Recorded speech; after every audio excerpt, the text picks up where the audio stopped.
Salam kasih dalam Tuhan Bapak Ibu Saudara-saudara. Kita bertemu lagi lewat saat teduh malam yang digagas oleh Badan Pekerja Sinode Wilayah 4 Gereja Toraja. Satu lagu dari Persekutuan Wanita Gereja Toraja Jemaat Galaksi.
Baiklah Bapak Ibu Saudara-saudara, sebelum kita membaca dan merenungkan firman Tuhan, mari kita berdoa. Tuhan, saat ini firman-Mu akan kami baca lalu kami renungkan. Ya Roh Kudus, tolonglah kami agar supaya melalui pertolongan-Mu firman ini boleh kami mengerti, bukan hanya diberi pengertian saja tetapi diberi kekuatan untuk memberlakukannya. Kami sudah siap berfirmanlah, ampuni dosa kami. Dalam nama Tuhan Yesus kami berdoa. Amin. Yohanes pasal 18 ayat 28 sampai 38, itulah firman Tuhan untuk kita semua. Yohanes pasal 18 ayatnya yang ke-28 sampai dengan ayatnya yang ke-38. Maka mereka membawa Yesus dari Kayafas ke gedung pengadilan. Ketika itu hari masih pagi. Mereka sendiri tidak masuk ke gedung pengadilan itu supaya jangan menajiskan diri sebab mereka hendak makan Paskah. Sebab itu Pilatus keluar mendapatkan mereka dan berkata, "Apakah tuduhan kamu terhadap orang ini?" Jawab mereka kepadanya, "Jikalau ia bukan seorang penjahat, kami tidak menyerahkannya kepadamu." Kata Pilatus kepada mereka, "Ambillah dia dan hakimilah dia menurut hukum Tauratmu." Kata orang-orang Yahudi itu, "Kami tidak diperbolehkan membunuh seseorang." Demikian hendaknya supaya genaplah firman Yesus yang dikatakannya untuk menyatakan bagaimana caranya ia akan mati. Maka kembalilah Pilatus ke dalam gedung pengadilan, lalu memanggil Yesus dan bertanya kepadanya, "Engkau inikah raja orang Yahudi?" Jawab Yesus, "Apakah engkau katakan hal itu dari hatimu sendiri, atau adakah orang lain yang mengatakannya kepadamu tentang aku?" Kata Pilatus, "Apakah aku seorang Yahudi? Bangsamu sendiri dan imam-imam kepala yang telah menyerahkan engkau kepadaku. Apakah yang telah engkau perbuat?" Jawab Yesus, "Kerajaanku bukan dari dunia ini. Jika kerajaanku dari dunia ini, pasti hamba-hambaku telah melawan, supaya aku jangan diserahkan kepada orang Yahudi. Akan tetapi kerajaanku bukan dari sini." Maka kata Pilatus kepadanya, "Jadi engkau adalah raja?" Jawab Yesus, "Engkau mengatakan bahwa aku adalah raja. Untuk itulah aku lahir dan untuk itulah aku datang ke dalam dunia ini, supaya aku memberi kesaksian tentang kebenaran. Setiap orang yang berasal dari kebenaran mendengarkan suaraku." Kata Pilatus kepadanya, "Apakah kebenaran itu?"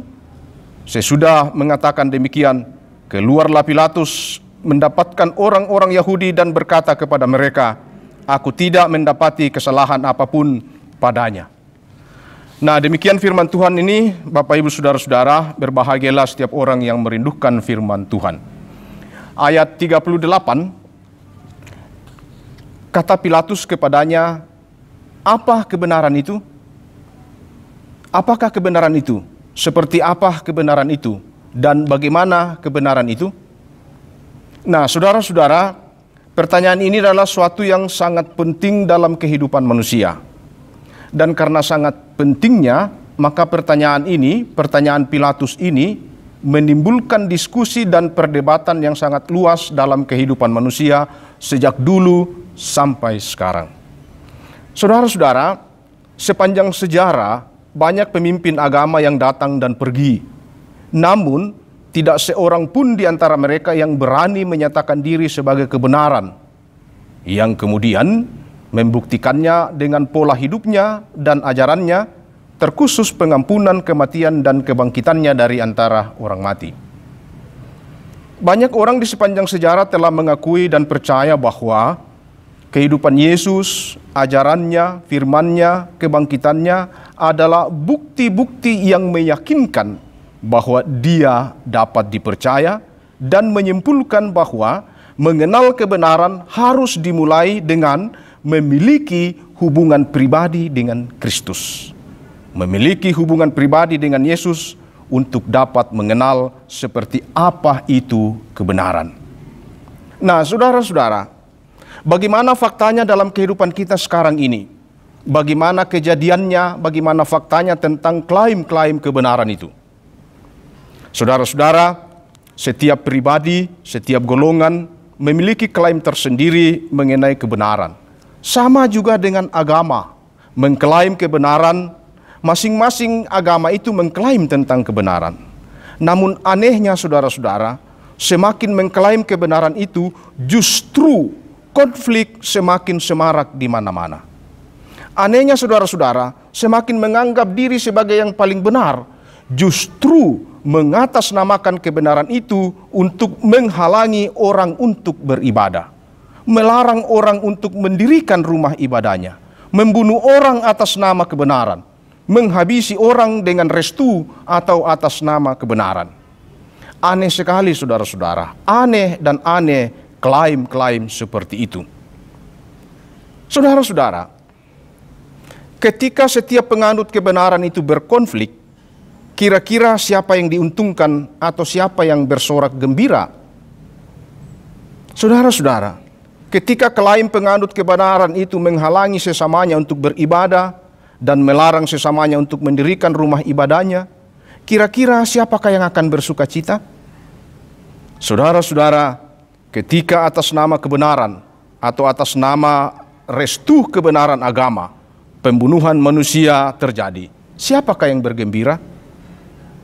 Pasti kita semua setuju kalau saya katakan yang bergembira ialah setan, yang bersukacita ialah setan. Sebab hanya iblislah yang tidak senang, hanya setanlah yang tidak bahagia, hanya iblislah yang tidak bersukacita melihat manusia beribadah, melihat manusia mempunyai rumah ibadah dan hidup saling mengasihi. Dan jangan salah saudara-saudara, setan pun dapat masuk dalam kedok-kedok agama. Iblis juga dapat masuk dalam dalil-dalil kebenaran. Karena itu saudara-saudara, harus ada kebenaran yang mutlak, harus ada kebenaran yang tertinggi, harus ada kebenaran yang sejati, di mana setan atau iblis tidak dapat masuk di dalamnya. Seperti apakah kebenaran yang sejati itu? Seperti apakah kebenaran yang mutlak itu? Seperti apakah kebenaran yang tertinggi itu? Saudara-saudara, dalam kisah pengadilan Yesus sebelum dia disalibkan, kaum Farisi dan mitra-mitranya mempunyai pandangan sendiri tentang kebenaran itu dan menyampaikan argumentasi tentang kebenaran yang mereka pandang sebagai versi mereka. Dan Pilatus saat memanggil Yesus secara pribadi mendengar juga tentang kebenaran yang diungkapkan oleh Yesus. Kata Yesus, "Untuk itulah aku lahir dan untuk itulah aku datang ke dalam dunia ini, supaya aku memberi kesaksian tentang kebenaran. Setiap orang yang berasal dari kebenaran mendengar suaraku." Ayat 37b bacaan kita tadi. Sehingga Pilatus itu sendiri bertanya, apa itu kebenaran? Ayat 38 bacaan firman Tuhan yang kita baca tadi. Dalam intonasi yang lain saudara-saudara, kira-kira Pilatus mau berkata begini, yang mana itu kebenaran jika masing-masing kamu mengklaim diri sebagai kebenaran, mengklaim diri sebagai yang benar. Saudara-saudara, Bapak Ibu yang terkasih, pertanyaan Pilatus, apa itu kebenaran, akhirnya terjawab di kemudian hari, yaitu dijawab oleh kepala pasukan yang mengikuti proses penyaliban Yesus, mengikuti proses kematian Yesus di atas kayu salib. Dia, kepala pasukan itu berkata, orang ini adalah sungguh orang benar. Lukas 23 ayat 47. Ketika kepala pasukan melihat apa yang terjadi, ia memuliakan Allah, katanya, sungguh orang ini adalah orang benar.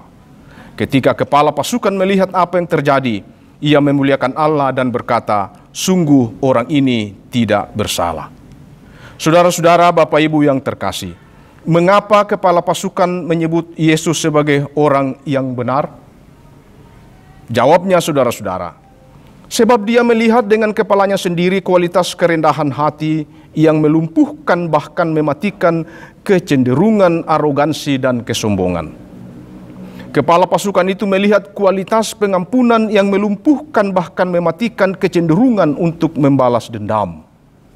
Kepala pasukan itu melihat kualitas pengorbanan dalam diri Yesus yang melumpuhkan bahkan mematikan kecenderungan untuk selalu mencari kambing hitam dan mempersalahkan orang lain. Saudara-saudara, dalam kacamata iman kekristenan, benar saudara-saudara, bahwa Yesus itu adalah Tuhan dan Juru Selamat.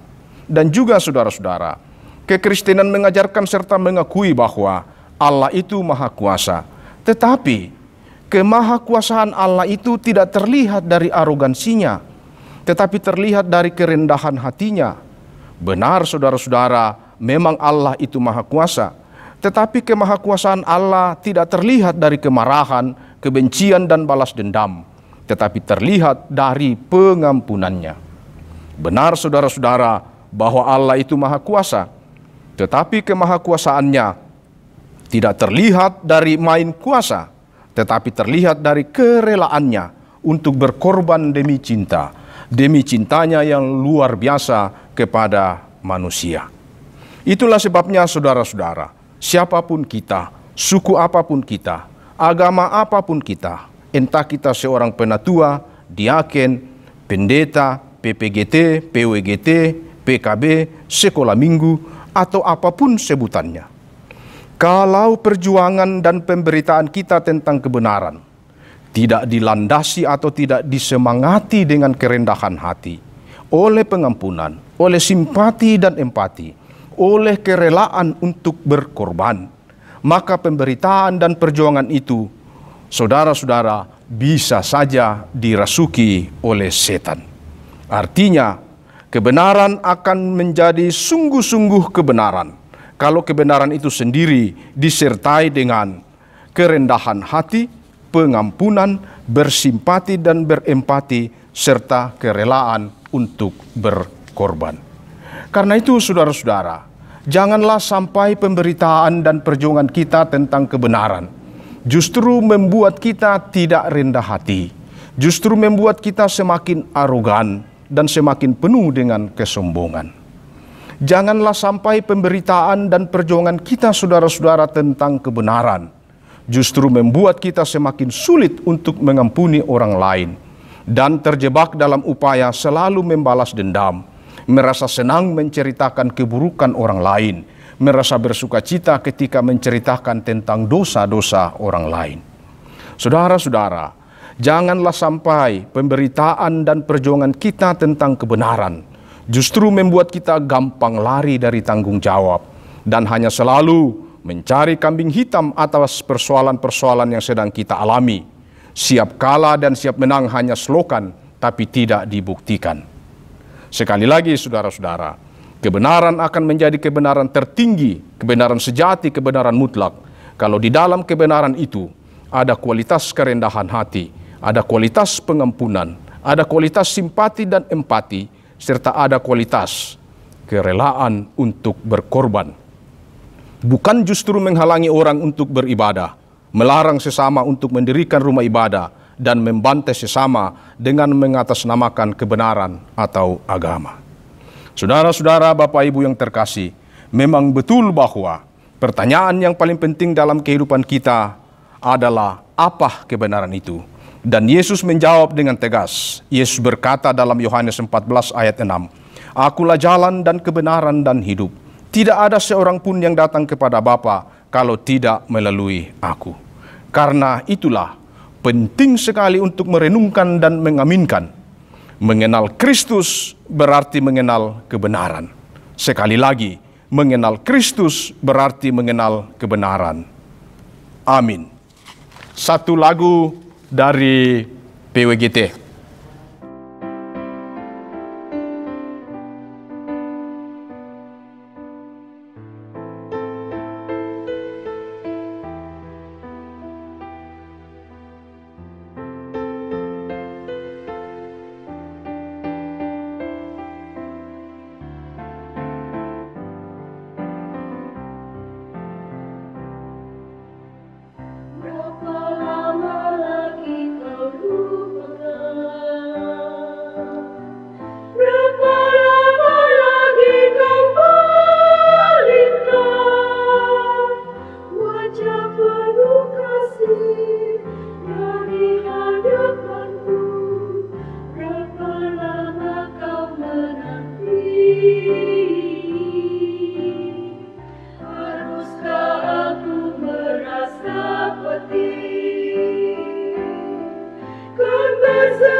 Buatlah mataku percaya,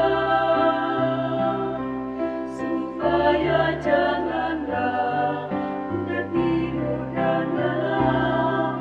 Dapatkan hatiku untuk menanti fajar, ku jelang esok dengan harapan. Tetapkanlah pada kasih-Mu, agar setiamu aku percaya. Hatiku bersuka sebab penebusan-Mu, ya Tuhan pengharapan-Mu. Buatlah mataku percaya, supaya janganlah ku tertidur dan lelah. Dapatkan hatiku untuk